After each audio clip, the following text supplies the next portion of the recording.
जय हिंद। एक बार फिर से आप सभी का एग्जाम गुरुजी भाई अरविंद सर यूट्यूब चैनल में तहे दिल से हार्दिक स्वागत है।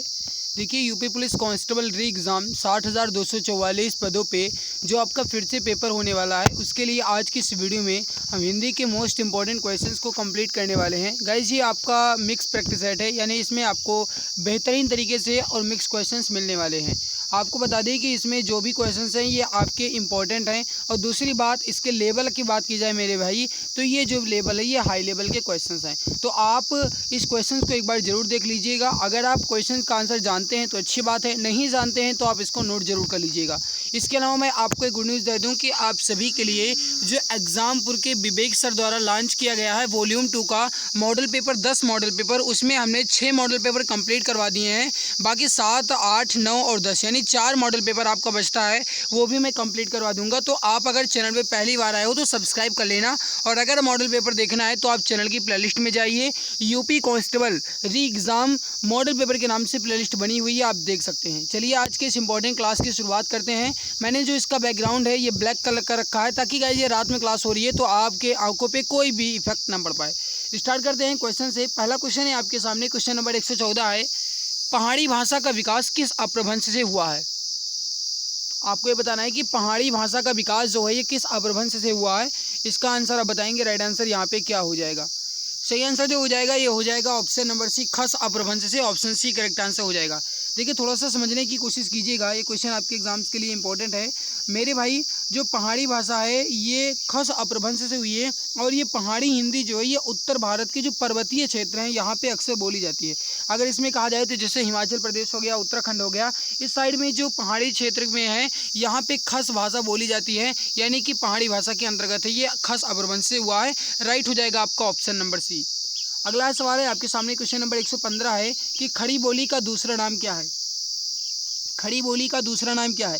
देखिए, पश्चिमी हिंदी में अगर कहा जाए तो पश्चिमी हिंदी की बोलियों में जो नंबर 1 पे स्थान आता है वो खड़ी बोली का ही आता है, और खड़ी बोली को कौरवी के नाम से भी जाना जाता है। तो यहाँ पे राइट हो जाएगा आपका ऑप्शन नंबर सी, कौरवी के नाम से भी जाना जाता है। खड़ी बोली का जो प्रयोग है ये मुख्य रूप से 2 चीज़ों में किया जाता है। नंबर 1 तो आपका साहित्यिक में किया जाता है, साहित्यिक बोली में, और नंबर 2 आपका जो खड़ी बोली है इसका प्रयोग व्यावहारिक बोली में किया जाता है।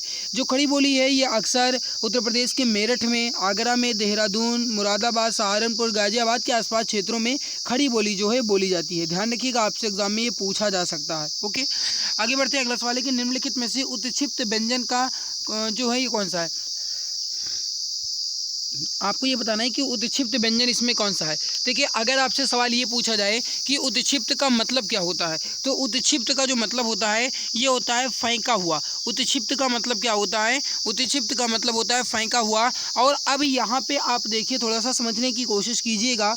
वह व्यंजन जिनके उच्चारण में जीवा ऐसी महसूस कराती हो जिन्हें हम इन्हें ताड़त जनित, यानी कि एक तरीके से कहा जाए तो जिन्हें हम इन्हें फेंकते हों, फेंक रही हो, उन्हें हम उत्क्षिप्त व्यंजन कहते हैं। तो जीवा ऐसे अक्षरों को उच्चारण करें जो हम फेंक रहे हो ऐसा लग रहा हो। तो अगर आप ल बोलोगे तो ल से तो ऐसा नहीं आ रहा है, र से भी नहीं आ रहा है, फा से भी नहीं आ रहा है। अगर आप यहाँ पे ढ और ड़ देखोगे तो ये ऐसा लग रहा है कि जीभ हमारी जो है बाहर फेंक रही है। तो ढ़ बोलोगे तो फेंक रही है, यानी वी आंसर आपका जो है उत्क्षिप्त व्यंजन हो जाएगा। और भाई उत्क्षिप्त व्यंजन जो है इसका मतलब होता है फेंकना। उत्क्षिप्त का मतलब होता है फेंकना, ठीक है, इसको आप ध्यान रखिएगा। और इसके अलावा जो उत्क्षिप्त व्यंजन है इसे ताड़न जाति, द्विगुण और द्विपृष्ठ व्यंजन भी कहा जाता है, ठीक है, ध्यान रखिएगा, आपसे एग्जाम में पूछा जा सकता है। और इसके अलावा एक इम्पॉर्टेंट और नोट करने वाली बात यह है कि उत्क्षिप्त व्यंजन से कोई भी शब्द आरंभ नहीं होता है। आप ढ़ से कोई शब्द आरंभ करके बता दीजिए, या फिर ड़ से कोई ये शब्द आरंभ करके बता दीजिए। कहते हैं ना कि ड़ से अक्षर होते ना तुलसीदास पढ़ते ना, ऐसा सुना होगा आपने। तो मेरे भाई जो ढ़ है इससे कोई भी शब्द या कोई भी अक्षर जो है ये शुरू नहीं होता है, और ये अनुस्वार और विसर्ग के बाद कभी नहीं आते हैं। इसे स्वर्ग रहित किया जा सकता है, यानी स्वर से रहित किया जा सकता है। ढ़ को स्वर से हम अलग कर सकते हैं। आगे बढ़ते हैं। अगला सवाल है, क्वेश्चन नंबर 117 है, निम्नलिखित में से तत्सम शब्द कौन सा है? तत्सम शब्द वह शब्द होते हैं जो संस्कृत भाषा से सीधे हिंदी भाषा में प्रयोग कर लिए गए हैं, कुछ भी चेंज नहीं हुआ है। जबकि तद्भव शब्द वह शब्द होते हैं जो संस्कृत से हिंदी में आए हैं लेकिन उनमें कुछ परिवर्तन हुआ है, तो वह तद्भव शब्द कहलाते हैं। हमसे पूछा गया कि तत्सम शब्द कौन से होते हैं। 117 नंबर सवाल का आंसर आप बताएंगे। राइट आंसर यहाँ पे क्या हो जाएगा? इंपॉर्टेंट है, बताइए। अब देखिए अगर यहाँ पे देखा जाए तो ओष्ठ जो है आपका ये तत्सम है। अगर ओट्स जो ओष्ठ है आपका ये तत्सम है और इसका जो तद्भव होता है ये होंठ होता है। तो ओष्ठ का जो तद्भव होगा ये क्या होगा, होंठ होगा। जबकि यहाँ पे जो आपका उल्लू है, उल्लू ये तद्भव शब्द है। अगर इसका तत्सम की बात की जाए तो उल्लू का जो तत्सम होगा ये होगा उलूक। उल्लू का तत्सम जो होगा ये उलूक होगा। और उछाह जो ऊपर दिया गया है इसका अगर तत्सम की बात की जाए तो इसका तत्सम जो होता है ये होता है उत्साह, ठीक है। जबकि उजला का जो तत्सम होता है ये होता है उज्ज्वल। उजला का जो तत्सम होता है ये होता है उज्ज्वल। तो इस बात को आप ध्यान रखिएगा। आगे बढ़ते हैं, अगला सवाल देखते हैं। क्वेश्चन नंबर 118 है, निम्नलिखित में से पवन का पर्यायवाची शब्द नहीं है। आपको ये बताना है कि इसमें पवन का पर्यायवाची शब्द कौन सा नहीं है। देखो अगर यहाँ पे देखा जाए तो अनल, अनल जो है यही नहीं है, क्योंकि अनल जो है ये अग्नि का पर्यायवाची होता है। तो दिया गया ऑप्शन ए आपका जो है राइट आंसर हो जाएगा। अनल जो है ये पवन का पर्यायवाची नहीं होता है। अनल जो है ये आग का पर्यायवाची होता है। आग की पर्यायवाची जैसे पावक हो गया, ये भी आग का पर्यायवाची होता है। कृषाणु भी आग का पर्यायवाची होता है। वायु सखा भी आग का पर्यायवाची है। दहन भी आग का है। धूमकेतु हो गया, इसके अलावा दाहक हो गया, अग्नि हो गया, ये सब जो है ये अग्नि के पर्यायवाची होते हैं।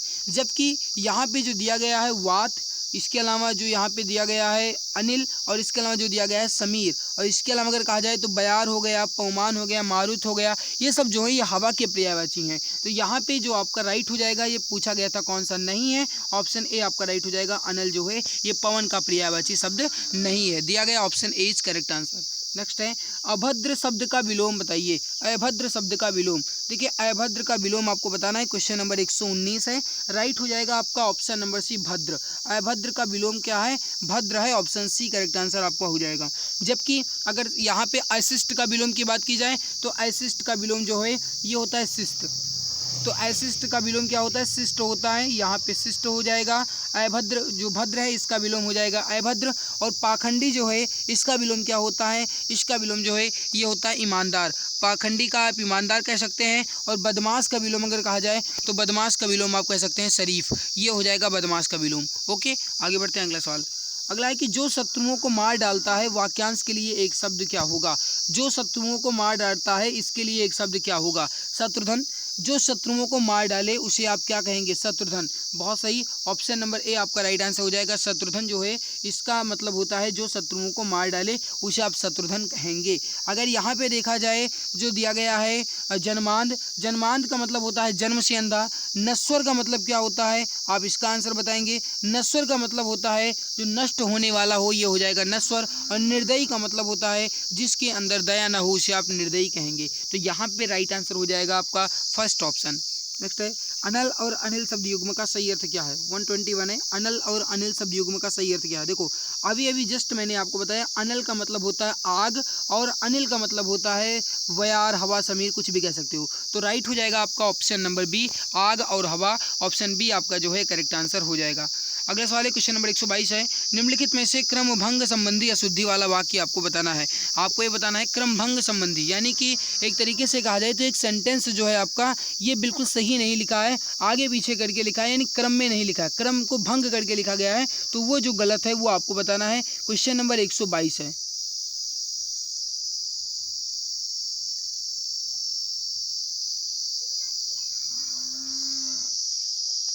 अब अगर आप यहाँ पर थोड़ा सा ध्यान देने की कोशिश करो तो ऑप्शन नंबर ए में ही गलती है। यहाँ पे लिखा है अधिकतर हिंदी के लेखक निर्धन है। मेरे भाई यहाँ पे सब कुछ लिखा है, सही लिखा है, वर्तनी भी सही है और बाकी इसमें कोई भी कमी नहीं है। केवल कमी है तो ये केवल क्रम की कमी है। इसमें जो सही लिखा होना चाहिए इस तरीके से होना चाहिए, हिंदी के अधिकतर लेखक निर्धन है। किस तरीके से होना चाहिए, हिंदी के अधिकतर लेखक निर्धन है, ये आपका राइट होगा। तो क्रम जो है गलत में दिया गया। बाकी सहकारिता का अर्थ मिलजुल कर काम करना, ये सही है। हम रात में भोजन करते हैं, ये भी सही है। हाँ, ये आत्मनिर्भर है, ये भी सही है। तो यहाँ पे राइट हो जाएगा आपका ऑप्शन नंबर ए। जो भी बता रहे हैं ऑप्शन ए बिल्कुल करेक्ट आंसर आपका हो जाएगा। अगला है कि कमल शब्द का स्त्रीलिंग क्या होगा। कमल का स्त्रीलिंग क्या होगा, इसका आंसर आप बताएंगे। इंपॉर्टेंट क्वेश्चन है, बताइए राइट आंसर क्या हो जाएगा। वीडियो अच्छी लगी लाइक जरूर कर देना, ठीक है।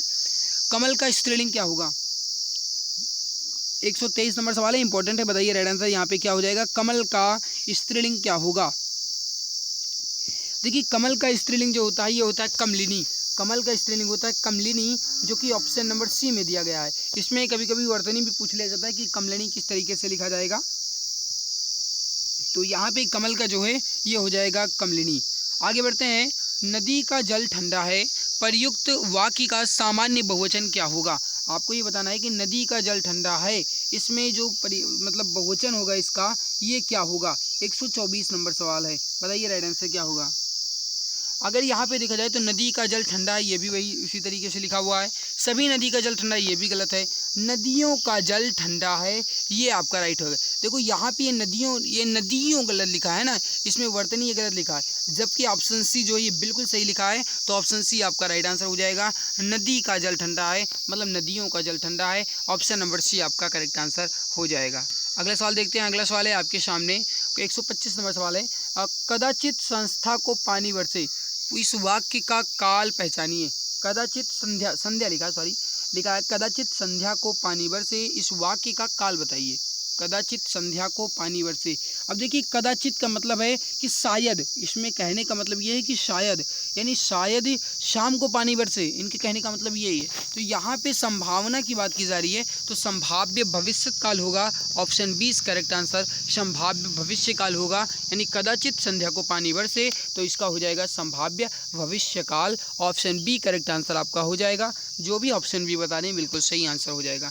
नेक्स्ट 126 नंबर सवाल है। निम्नलिखित में से संबंध कारक का कौन सा वाक्य है? संबंध कारक का वाक्य आपको बताना है। 126 नंबर सवाल है संबंध कारक। देखो मिट्टी के 5 घड़े लाओ, काकी के रारी रे, ये सब होता है आपका संबंध कारक। तो मिट्टी के 5 घड़े लाओ, यही इसी में आपका संबंध कारक है। बल्कि इस मंदिर में कई मूर्तियां हैं, तो में जो है ये आपका अधिकरण कारक हो जाएगा। तो इसमें जो है में इसमें आपका अधिकरण कारक है। प्रिया पेंसिल से चित्र बनाती है, तो से और के द्वारा ये आपका हो जाएगा, इसमें करण कारक हो जाएगा। वह पत्र लिखता है, इसमें कोई भी नहीं है। या फिर इसमें अगर कहा जाए तो कर्म हो सकता है कि वह पत्र को लिखता है, तो इसमें कर्म भी हो सकता है। बट यहाँ पे राइट हो जाएगा आपका ऑप्शन नंबर ए, मिट्टी के 5 घड़े लाओ, इसमें संबंध कारक है, ऑप्शन नंबर ए आपका करेक्ट आंसर हो जाएगा। अगला सवाल देखिए, सही कथन को चुनना है। इसमें आपको ये बताना है कि सही कथन कौन सा है। क्वेश्चन नंबर 127 है, इसका आंसर आप बताएंगे, राइट आंसर क्या हो जाएगा। देखो सही कथन की बात करा है। सही कथन है कि इसमें पहले देखो भाववाच्य में अकर्मक क्रियाओं का प्रयोग किया जाता है, ये बिल्कुल सही है। भाववाच्य में हम सदैव अकर्मक क्रिया का प्रयोग करते हैं, ऑप्शन नंबर ए आपका सही आंसर हो जाएगा। ठीक है, बाकी अगर यहाँ पे देखा जाए तो कर्तवाच्य में केवल सकर्मक क्रियाओं का प्रयोग किया जाता है, नहीं ये गलत है। कर्मवाक्य में जो सकर्मक और अकर्मक दोनों क्रियाओं का प्रयोग होता है, ये भी गलत है और ये भी गलत है। राइट हो जाएगा आपको ऑप्शन नंबर ए। नेक्स्ट है, प्रेषण शब्द में प्रयुक्त उपसर्ग क्या होगा? प्रेषण शब्द में प्रयुक्त उपसर्ग क्या होगा? देखिए प्रेषण में उपसर्ग जो होगा ये होगा प्रय उपसर्ग, ऑप्शन नंबर वी राइट हो जाएगा। प्रय उपसर्ग है, प्रेषण में प्रय उपसर्ग है, option number V correct answer हो जाएगा। प्रय का मतलब क्या होता है? आगे या फिर कहा जाए अधिक। प्रय का मतलब क्या होता है? आगे या फिर अधिक। तो प्रय उपसर्ग से आप प्रबल भी कह सकते हैं, प्राध्यापक भी कह सकते हैं, प्रस्थान भी कह सकते हैं, प्रचार, प्रबल, प्रयोजन, ये सब आपका हो जाएगा प्रय उपसर्ग से। ठीक है, और उपसर्ग वह शब्द होते हैं जो किसी शब्द के पहले, पूर्व या फिर आदि में लगते हैं। राइट हो जाएगा आपका ऑप्शन नंबर वी। नेक्स्ट है, निम्नलिखित में से आवट प्रत्यय का कौन सा शब्द नहीं बना है? आवट प्रत्यय से कौन सा शब्द नहीं बना? सजावट बिल्कुल सही है, रुकावट ये भी सही है, तरावट ये भी सही है। गुर्राहट जो है इसमें आहट प्रत्यय लगा है, तो गुर्राहट में आहट प्रत्यय लगा है, तो राइट क्या हो जाएगा आपका? D answer. जो भी हमारे प्यारे भाई बहन ऑप्शन नंबर डी बता रहे हैं बिल्कुल सही आंसर हो जाएगा, गुर्राहट में आहट प्रत्यय लगा हुआ है। आगे बढ़ते हैं अगले सवाल है कि एकाएक शब्द में कौन सी संधि है? एकाएक शब्द में कौन सी संधि है? देखो इसमें डबल मात्रा लगी है, डबल मात्रा से आप इसमें इतना अंदाज़ा लगा सकते हैं कि इसमें संधि जो होगी ये कौन सी होगी। आप बताइए पहले इसमें राइट आंसर क्या हो जाएगा। 130 नंबर सवाल है, यानी 130 नंबर सवाल है। सही आंसर हो जाएगा आपका ऑप्शन नंबर बी, वृद्धि संधि है, ऑप्शन बी करेक्ट आंसर हो जाएगा, वृद्धि संधि। समझिएगा फिर से, देखिए एकाएक में कौन सी संधि है? वृद्धि संधि है, ऑप्शन बी करेक्ट आंसर हो जाएगा। एकाएक का अगर हम संधि विग्रह करें तो एकाएक का संधि विग्रह जो होगा ये होगा 1 धन 1, 1 धन 1 होगा इसका संधि विग्रह, यानी कि इसका अगर हम विच्छेद करेंगे तो 1 धन 1 होगा, ये हो जाएगी आपकी वृद्धि संधि।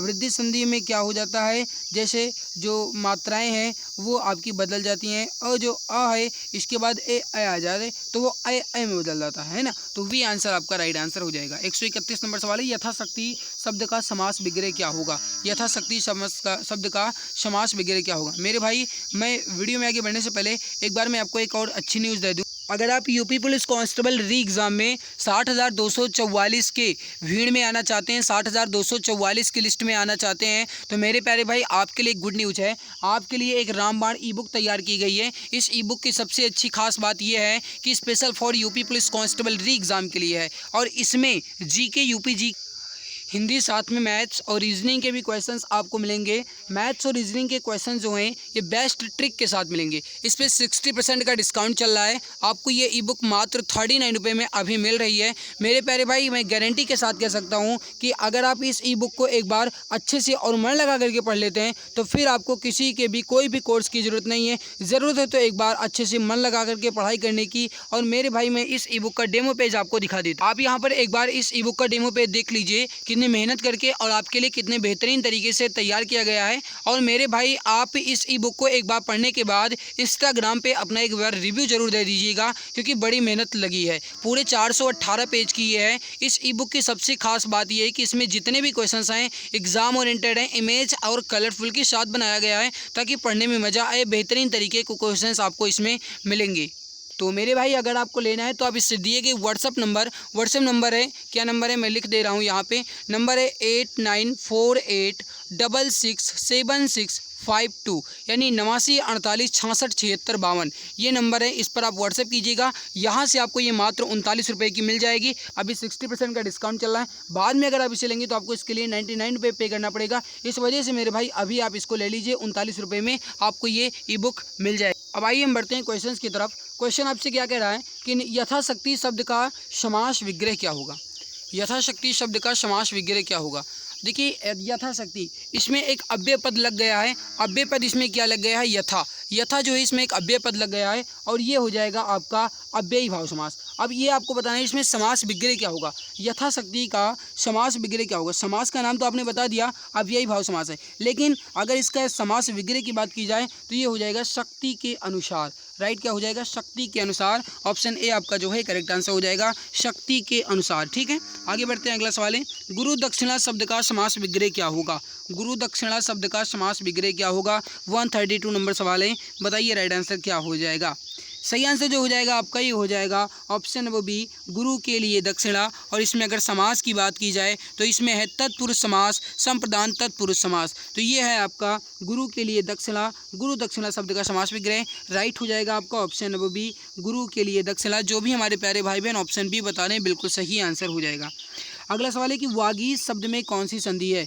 वागीश शब्द में कौन सी संधि है। देखिए अगर आप इसका संधि विच्छेद करोगे तो ये हो जाएगा संधि विच्छेद वाक धन ईस। वाक धन ईस जो है इसका संधि विच्छेद हो जाएगा। और मेरे प्यारे भाई अगर आप इसको देखोगे तो क जो है और ई जो है ये मिल करके ग में बदल जाएगा। तो ये हो जाएगा आपका व्यंजन संधि, क्योंकि प्रत्येक वर्ग का पहला शब्द जो है ये अपने प्रत्येक वर्ग के 5वें वर्ण में बदल जाता है। तो ये हो जाता है आपका क जो है ये ग में बदल जाएगा। तो मेरे प्रत्येक वर्ग का जो पहला है ये तीसरे में बदल जाता है। तो ये हो जाएगा क जो है ग में बदल जाएगा। इस वजह से यहाँ पे जो हो जाएगा ये व्यंजन संधि हो जाएगा। राइट हो जाएगा आपका ऑप्शन नंबर ए। प्रत्येक वर्ग का जो पहला अक्षर है ये तीसरे अक्षर में बदल जाता है व्यंजन संधि में। यानी अगर क है तो वो ग में बदल जाएगा, और अगर च है तो वो च के बाद छ, छ के बाद ज, यानी च छ के बाद छ झ मिल जाएगा, है ना। इस वजह से आप इसको समझ जाइएगा। अगला है जैसी बहाय बयार पीठ तब तैसी तीजय। जैसी बहाय बयार पीठ तब तैसी दीजय, इस लोकोक्ति का मतलब क्या है। जैसी बहाय बयार पीठ तब तैसी दीजय, इस लोकोक्ति का मतलब क्या है। 134। अब देखिए ये क्वेश्चंस आपके लिए इंपॉर्टेंट है, आपसे एग्जाम में पूछा जा सकता है। इसका राइट आंसर जो हो जाएगा ये हो जाएगा ऑप्शन नंबर सी, समय का रुख देखकर काम करना चाहिए। अब आप समझने की कोशिश कीजिएगा, समय का रुख देखकर काम करना चाहिए। कहने का मतलब ये है जिस तरीके से आप जानते हैं कि एग्ज़ाम आने वाला है, तो आपको पता है कि एग्ज़ाम आपका आने वाला है, आपके सर पे है, तो इस वजह से आपको जी तोड़ मेहनत करनी चाहिए। यही कहा जाता है ना कि जैसी बहे बयार पीठ तब तैसी दीजिए। तो यहाँ पे राइट हो जाएगा आपका ऑप्शन नंबर सी, समय का रुख देखकर काम करना चाहिए। ऑप्शन सी करेक्ट आंसर हो जाएगा। आगे बढ़ते हैं। अगला सवाल है निम्नलिखित में से कौन से छंद में यति क्रमशः 16 व 12 मात्राओं पर होती है। देखिए 16 और 12 अगर टोटल आप ऐड करोगे तो यहाँ पे जो हो जाएगा आपका ये 28 मात्रा हो जाएगा। और 28 मात्राएं जो होती हैं ये किस में होती हैं, और 16 और 12 पे यति होता है, ये किस में होता है, आप पहले ये बताओ मुझको। राइट जो हो जाएगा ये हो जाएगा ऑप्शन नंबर सी, यहाँ पे हरि गीतिका में ऑप्शन सी करेक्ट आंसर हो जाएगा। Hari Geetika option number C correct answer आपका हो जाएगा। हरि गीतिका जो है आपका ये एक मात्रिक और सम छंद होता है, यानी मात्रिक छंद होता है, क्योंकि इसमें 16 और 12 मात्राएं होती हैं और 16-12 पे यति होता है। तो राइट हो जाएगा आपका ऑप्शन नंबर सी। आगे बढ़ते हैं, अगला सवाल देखते हैं। अगला सवाल आपके सामने, अगला सवाल है आपके सामने 137 नंबर है। ओस बिंदु चुग रही हंसिनी मोती उनको जान, प्रस्तुत पंक्तियों में कौन सा अलंकार है। सवाल क्या कह रहा है, ओस बिंदु चुग रही हंसिनी मोती उनको जान, इस पंक्ति में कौन सा अलंकार है। 137 नंबर सवाल है, बताइए राइट आंसर यहाँ पे क्या हो जाएगा। देखिए जब किसी पद में किसी भी सादृश्य विशेष के कारण उपमेय में उपमान का भ्रम उत्पन्न हो, यानी जब भ्रम हो, अब देखिए इसमें भ्रम है, हंसिनी को ये भ्रम है कि जो ये मोती है, ये जो ओस की बिंदु है, इसको ये मोती जान के उसको चुग रही है, यानी हंसिनी को ये भ्रम है। तो यहाँ पे भ्रम उसको हो गया है, तो यहाँ पे जो अलंकार हो जाएगा ये हो जाएगा भ्रांतिमान अलंकार। राइट हो जाएगा फर्स्ट ऑप्शन भ्रांतिमान अलंकार। अगला है सरोज स्मृति कविता के रचनाकार कौन है। क्वेश्चंस काफ़ी ज़्यादा इंपॉर्टेंट है आपके एग्जाम्स के पॉइंट ऑफ व्यू से, फटाफट आंसर दीजिए। राइट आंसर यहाँ पे क्या हो जाएगा, सरोज स्मृति कविता के रचनाकार कौन है। देखिए सवाल जो है एग्जाम में पूछा गया है और इसका राइट आंसर जो हो जाएगा 138 का ये हो जाएगा सूर्यकांत त्रिपाठी निराला। डी आंसर आपका राइट आंसर हो जाएगा। और मेरे प्यारे भाई आपसे एग्जाम में अगर ये पूछा जाए कि सूर्यकांत त्रिपाठी निराला का उपनाम क्या है, तो इनका उपनाम जो है ये महाप्राण निराला भी है, आप इस बात को ध्यान रखिएगा, ठीक है। और अगर ये सवाल पूछा जाए कि जो निराला हैं इनको किस छंद का प्रवर्तक माना जाता है, तो निराला को हिंदी में मुक्त छंद का प्रवर्तक माना जाता है, इस बात को भी आप ध्यान रखिएगा, आपसे एग्जाम में सवाल पूछा जा सकता है। अगला है कि अज्ञेय को किस रचना के लिए ज्ञानपीठ पुरस्कार से सम्मानित किया गया।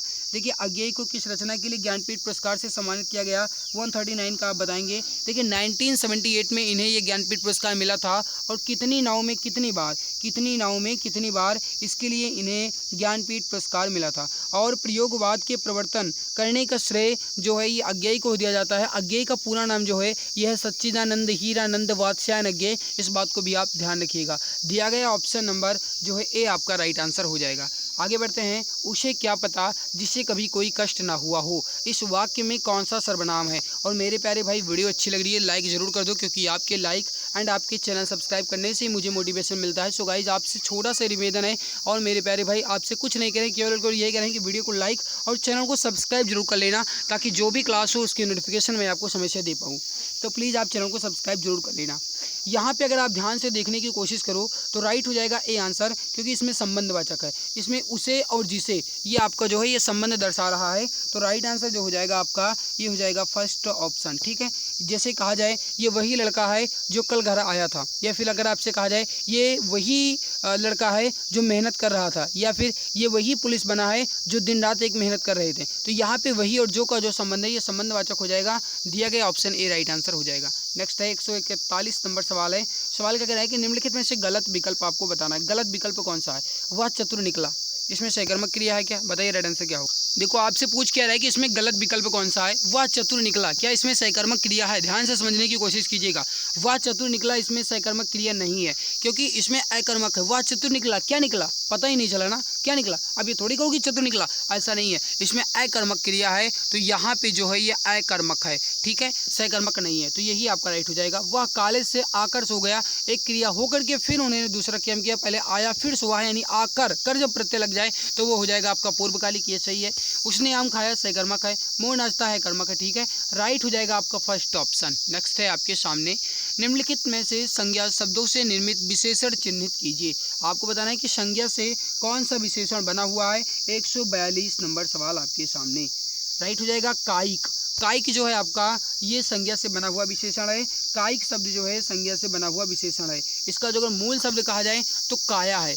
काया जो है इसमें इक प्रत्यय लगा करके इसे विशेषण बनाया गया है, तो कायिक जो है आपका ये मूल शब्द है, इसमें छोटी ही लगेगा। तो यहाँ पे राइट हो जाएगा आपका फर्स्ट ऑप्शन। नेक्स्ट है, निम्नलिखित विकल्पों में से अपूर्ण विराम चिन्ह कौन सा है? अपूर्ण विराम चिन्ह यानी जो पूर्ण ना हो या फिर आप उन्हें अर्ध विराम चिन्ह भी कहते हैं, वो हो जाएगा आपका यहाँ पे डी आंसर। अपूर्ण जो है ये आपका डी आंसर हो जाएगा। बल्कि ऑप्शन नंबर ए में दिया गया है इसे पूर्ण चिन्ह आप कहोगे, पूर्ण विराम चिन्ह कहोगे। ऑप्शन बी में दिया गया है इसे आप अल्प विराम कहोगे। ऑप्शन नंबर सी जो है ये अंग्रेजी भाषा से आया हुआ है, जिन्हें आप फुल स्टॉप कहोगे। लेकिन डी आंसर आपका जो है अर्ध विराम या अपूर्ण विराम कहोगे। अगला है, निम्नलिखित में से किस विकल्प में रीतिवाचक क्रिया विशेषण का उदाहरण है? रीतिवाचक क्रिया विशेषण का मतलब ये होता है कि क्रिया जो है किस तरीके से हुई है या फिर क्रिया करने की विधि जो है ये बताता है रीतिवाचक क्रिया विशेषण। वह सही चला गया, वह सही चला गया कि इसमें क्रिया विशेषण है, सही चला गया, कैसे चला गया, ऐसा थोड़ी मतलब है। यहाँ पे ये आपका राइट आंसर नहीं होगा। वह सीमा के सामने बैठी के सामने इसमें संबंध है। कोमल क्रिकेट भी खेलता है, इसमें आपका भी जो है ये निपात लगा हुआ है। गुड्डू बहुत हंसता है, ये इसमें कर्मक है। तो यहाँ पे राइट जो हो जाएगा ये ए आंसर ही होगा। वह सहसे चला गया, कैसे चला गया? सहसा यानी अचानक, इसमें रीत ही होगा, माफ़ करना, ऑप्शन ए ही राइट होगा। ठीक है, अब देखो इसमें सहसा का मतलब क्या होता है? अचानक, अचानक चला गया, कैसे चला गया? अचानक। तो इसमें बताया जा रहा है राइट हो जाएगा आपका ऑप्शन नंबर ए, रीतवाचक क्रिया विशेषण ऑप्शन नंबर ए में है। आगे बढ़ते हैं, अगला सवाल है, जो प्रथम आएगा वह इनाम पाएगा। वाक्य में सहसंबंधवाचक सर्वनाम कौन सा है? आपको ये बताना है इसमें संबंधवाचक सर्वनाम कौन सा है। अब देखो इसमें मेरे भाई समझने की कोशिश कीजिएगा, सवाल क्या कह रहा है? जो प्रथम स्थान आएगा वह इनाम पाएगा। तो इसमें वह जो है आपका ये स और संबंधवाचक सर्वनाम है, ऑप्शन नंबर बी जो है ये करेक्ट आंसर हो जाएगा। वाक्य में जो है ये संबंधवाचक पद है, वाक्य में जो है ये संबंधवाचक पद है, जबकि सहसंबंधवाचक पद जो है ये आपका वह है। हमसे सही पूछा गया है, संबंधवाचक पद अगर पूछा जाता तब आप जो कह सकते थे, लेकिन जब सहसंबंधवाचक कहा जाएगा तब वह होगा, राइट हो जाएगा आपका ऑप्शन नंबर बी।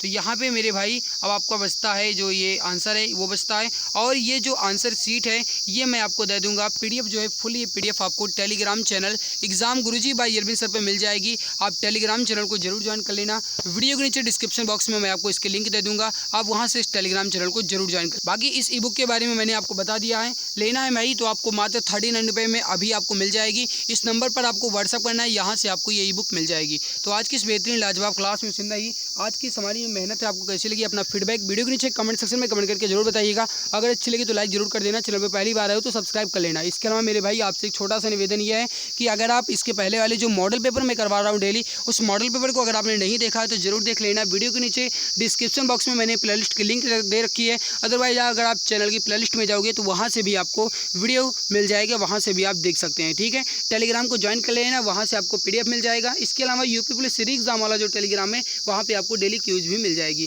तो आज की इस बेहतरीन लाजवाब क्लास में सिंदा ही मिलते हैं इसके बाद एक और नई क्लास में। तब तक के लिए खुश रहिए, मुस्कुराते रहिए, जी जान शिद्दत के साथ लगे रहिए। जय हिंद, जय भारत, वंदे मातरम।